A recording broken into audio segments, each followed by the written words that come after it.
নমস্কার, আমি পম্পা সুর চলে এসেছি আজকের ডেইলি নলেজ। এই ডেইলি নলেজ সবার জন্য খুব উপকারী, তার কারণ সমস্ত competitive exam WBCS, SSC, CGL বা ব্যাংকিং সব জায়গাতেই current affairs is a very important একটা সেকশন। সেই জন্য আপনাদের যদি ভালো লাগে তাহলে অবশ্যই আমাদের চ্যানেলটি সাবস্ক্রাইব করুন এবং কমেন্ট বক্সে আপনাদের কমেন্ট লিখে জানান। আজ 6 জুলাই 2025।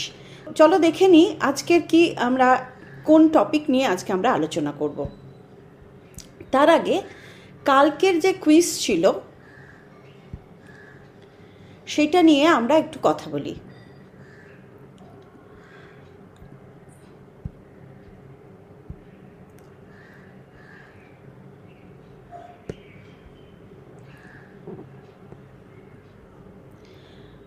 কালকে যে কুইজটা ছিল আমাদের, সেই কুইজটার ছিল হচ্ছে যে এর কতগুলো অপশন দেওয়া হয়েছিল, তার মধ্যে টুইন সিটি কাকে বলা হচ্ছে।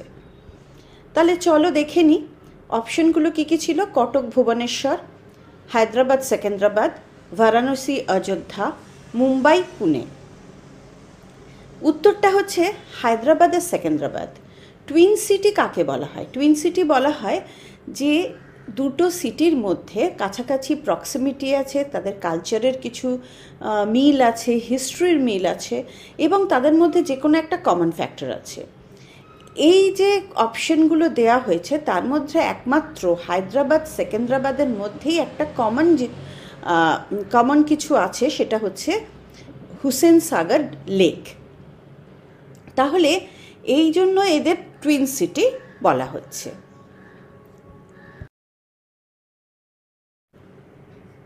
প্রথমে দেখে নেব কালকে যে কোয়েশ্চেনটা ছিল, যে কুইজটা ছিল তার কি উত্তর। কালকের কুইজ ছিল among the following which cities are twin cities. Twin city বলতে বোঝানো হয় যে সিটিগুলো ক্লোজ প্রক্সিমিটিতে আছে, হিস্ট্রি শেয়ার করে এবং তাদের মধ্যে যে কোনো একটা কিছু কমন আছে। এই চারটে অপশনের মধ্যে একমাত্র হায়দ্রাবাদ সেকেন্দ্রাবাদ, তাকেই টুইন সিটি বলা হবে, কেন তাদের হিস্ট্রিও শেয়ার করছে, তারা খুব কাছাকাছি রয়েছে আর তাদের মধ্যে রয়েছে হুসেন সাগর ড্যাম। সেই জন্য উত্তরটা হবে B, Hyderabad Secunderabad.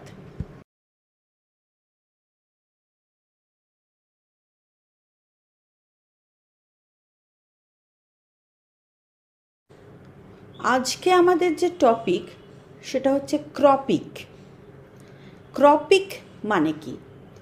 ক্রপিকের full form হলো collection of real time observations and photo of crops. এই যে ক্রপিক, এই ক্রপিকটাকে কারা এটাকে লঞ্চ করেছে না, গত মাসে ministry of agriculture and farmers welfare এরা এই ক্রপিক এটাকে লঞ্চ করেছে। কী জন্য লঞ্চ করেছে না, ক্রপ সম্পর্কে কিছু, ফসল সম্পর্কে কিছু ইনফরমেশন নেওয়া।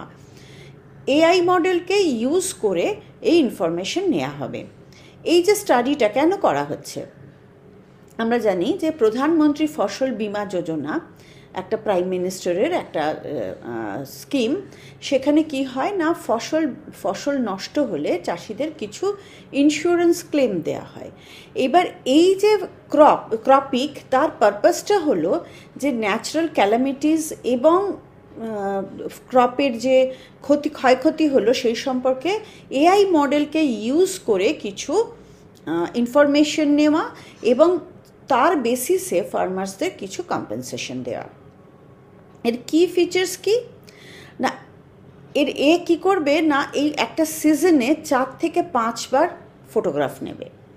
একটা মোবাইল অ্যাপও তৈরি করা হয়েছে, সেটাতে ফার্মার্সরা নিজেরাও কিন্তু তাদের যে ছবিগুলো আপলোড করতে পারবে।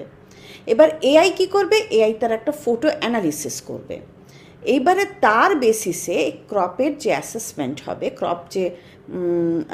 ক্রপের যে ক্ষতি হলো তার একটা অ্যাসেসমেন্ট হবে এবং সেই অ্যাসেসমেন্ট অনুযায়ী ফার্মার্সরা কম্পেনসেশন পাবে। এবার এর জন্য কি করা হয়েছে না, গভর্নমেন্ট অফ ইন্ডিয়া থেকে একটা নতুন ইনোভেশন টেকনোলজি তৈরি করা হয়েছে। সেটাকে বলা হচ্ছে যে fund for innovation and technology. এটা কিন্তু প্রাইম মিনিস্টার ফসল বীমা যোজনার আন্ডারেই তৈরি করা হয়েছে। এই ফান্ডটাতে 825 কোটি টাকা রাখা হয়েছে ফর দিস পারপাস। 1 জানুয়ারি 2025 থেকে এই ফান্ডটা চালু হয়েছে, আর 50টা ডিস্ট্রিক্টকে প্রথম সিজনে এখানে ইনক্লুড করা হয়েছে।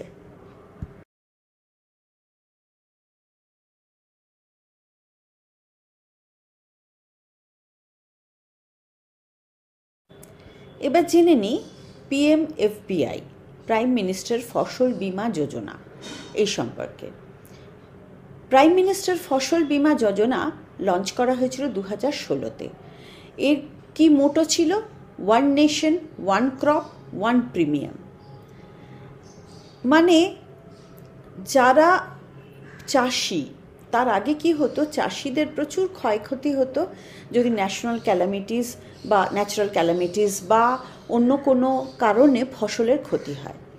তাহলে এই বীমা যোজনার ফলে চাষিরা একটা অত্যন্ত অল্প প্রিমিয়াম দিয়ে এই ফসল বীমা যোজনাতে কম্পেনসেশন পেতে পারবে। এখানে শুধু যারা জমি ওনার তারা নয়, তার সঙ্গে যারা শেয়ার ক্রপার, মানে ক্রপ শেয়ার করছে জমিতে, বা যারা টেনেন্ট ফার্মার, তাদেরও কিন্তু ইনক্লুড করা হলো। এবার এই যে ফসল বীমা যোজনা, এটা কিন্তু সব ক্রপের জন্য নয়। কোন কোন ক্রপের জন্য? রবি, খরিফ এবং কিছু অয়েল সিডের জন্য। আর নোটিফাইড এরিয়াও একটা আছে। এই স্কিম অনুযায়ী ফার্মাররা কিন্তু খরিফের জন্য দেবে হচ্ছে 2% অফ সাম অ্যাসিওর্ড বা অ্যাকচুয়ারিয়াল রেটের ওপরে। অর্থাৎ ধরা যাক যে একটা ফসল বীমা যোজনাতে তাকে বলা হলো যে তুমি 1 লাখ টাকা তোমাকে কম্পেনসেশন দেয়া হবে। তাহলে তাকে কত প্রিমিয়াম দিতে হবে? প্রিমিয়াম দিতে হবে মাত্র 1000 টাকা। তাহলে 1000 টাকা প্রিমিয়াম দিয়ে কিন্তু সে 1 লাখ টাকা ফসলের জন্য একটা কম্পেনসেশন পেয়ে গেল।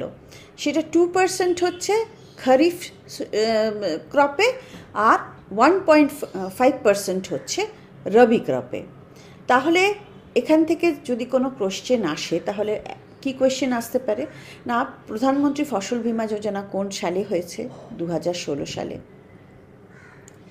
আর কি না, এটা কি শুধু কোন কোন ফসলের উপর দেওয়া হয় হচ্ছে খরিফ ফুড গ্রেন, রবি ফুড গ্রেন আর অয়েল সিডের ওপরে। 5% দেওয়া হয় হর্টিকালচারাল ক্রপের ওপরে। আচ্ছা, এটা গেল আমাদের প্রধানমন্ত্রী ফসল বীমা যোজনার ব্যাপারে আমরা জানলাম।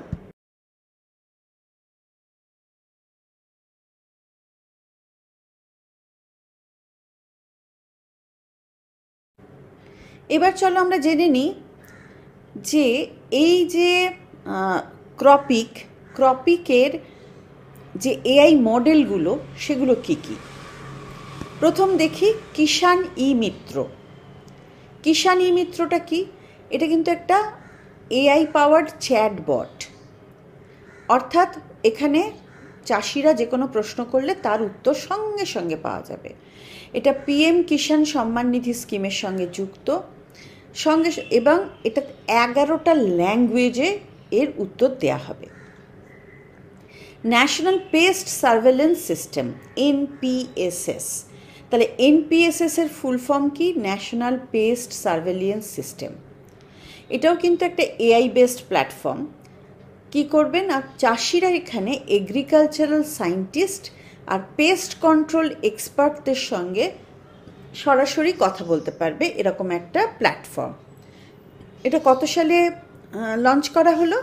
অগস্ট 2024-এ।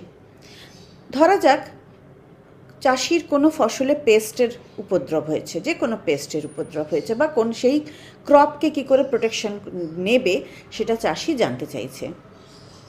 তাহলে এই ন্যাশনাল পেস্ট সার্ভেলিয়েন্স সিস্টেমের মাধ্যমে সেখানে কিন্তু সে কোয়েশ্চেন রেজ করতে পারবে এবং agricultural scientist are paste control এক্সপার্টরা তার উত্তর দেবে। পরেরটা ইএসটেক। ইএসটেক কি? এটা একটা রিমোট সেন্সিং টেকনোলজি। এখানে কিন্তু এটা কি করে না, আমার ইল্ড এস্টিমেট কত হবে, এই রিমোট সেন্স করে ও বলবে যে আমার ইল্ড এস্টিমেট কত হবে, সেই অনুযায়ী কিন্তু ঠিক হবে যে এই ইএসটেকটা ক্রপিকের একটা ভীষণ উল্লেখযোগ্য একটা পার্ট।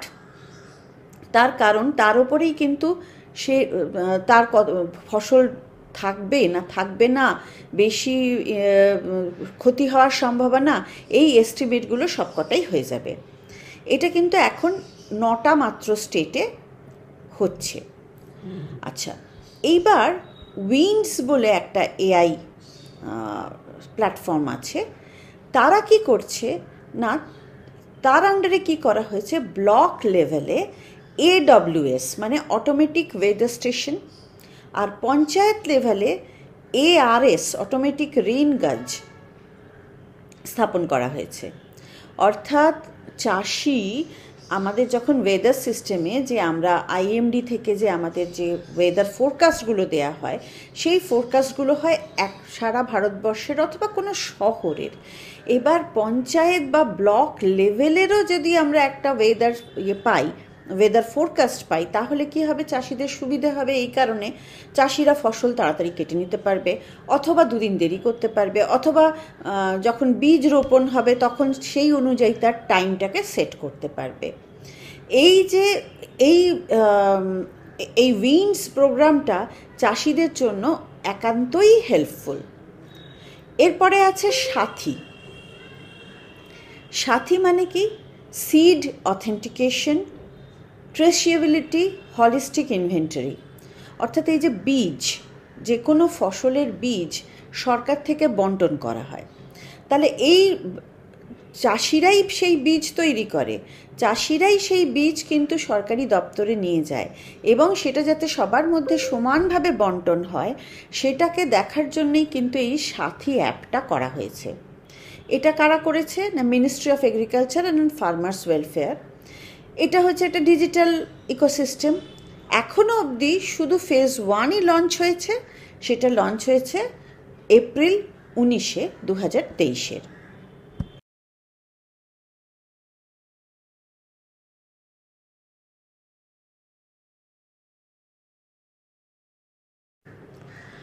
কারেন্ট নলেজ এতক্ষণ আমরা শুনলাম।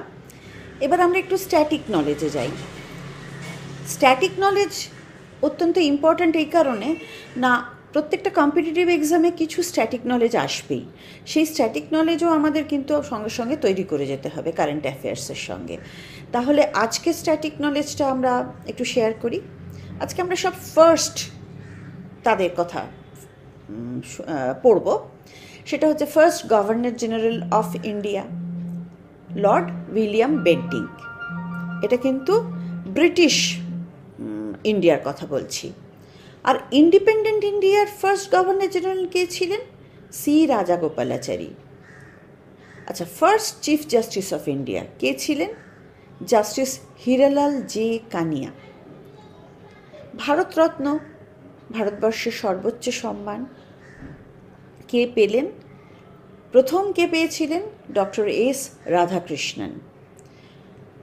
তিনি কিন্তু ফার্স্ট ইন্ডিয়ান। ফরেনাররাও কিন্তু ভারতরত্ন পায়। First foreign recipient of Bharat Ratna কে? খান আব্দুল গফ্ফর খান। খান আব্দুল গফ্ফর খান কে ছিলেন? তাকে ফ্রন্টিয়ার গান্ধী বলা হতো। তিনি ছিলেন আমাদের পাহাড়ি অঞ্চলের মহাত্মা গান্ধীর আদর্শে দীক্ষিত। উনি একজন পাহাড়ি লোক ছিলেন, একজন আফগান ছিলেন। তাকে আমরা বলতাম যে তিনি ছিলেন আমাদের ফ্রন্টিয়ার গান্ধী, ফ্রন্টিয়ার রিজিয়নে কাজ করতেন। First Chinese pilgrim to visit India, ফা হিয়েন। আর ফার্স্ট ইন্ডিয়ান নোবেল লরিয়েট, এটা সবার জানা আমি আশা করছি, রবীন্দ্রনাথ টেগোর।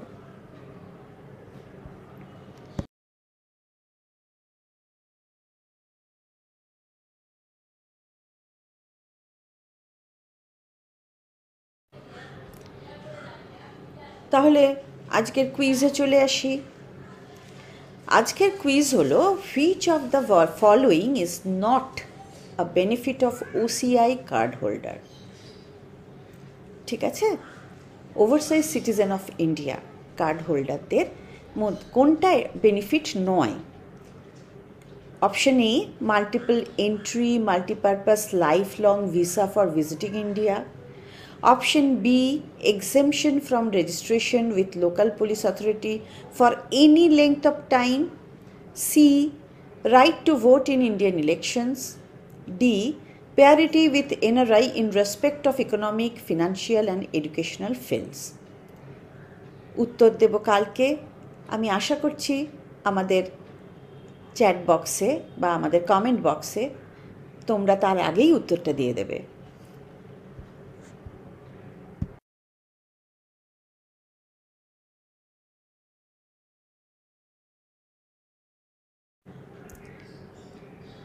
আশা করি তোমাদের ভালো লাগলো। যদি ভালো লেগে থাকে তাহলে আমাদের চ্যানেল সাবস্ক্রাইব করো, আমাদের সঙ্গে থেকো। আজকের মতন এইটুকুই। গ্রেট বাস্কেট কেরিয়ার, সবার স্বপ্ন এখানে সফল হয়। আমরা শুরু করেছি আমাদের detail course WBCS, SSC CGL এবং ব্যাংক পিও। আমাদের ক্লাস শুরু হয়ে গেছে। আমরা আশা করব তোমরা তাড়াতাড়ি এনরোলমেন্ট নেবে। এর সঙ্গে WBCS সি গ্রুপের ইন্টারভিউও আমাদের ডেট ঠিক হয়েছে 13ই জুলাই। যারা অংশগ্রহণ করতে চাও এই ইন্টারভিউতে, মক ইন্টারভিউতে যারা অংশ নিতে চাও বা আমাদের কাছে পার্সোনাল গ্রুমিং নিতে চাও, তারা যোগাযোগ করো নিচের নম্বরে। এই প্রতিষ্ঠান গ্রেট বাস্কেট কেরিয়ার একমাত্র প্রতিষ্ঠান যেটি WBCS অফিসারদের দ্বারাই পরিচালিত। তাহলে আজকে এই পর্যন্তই। নমস্কার।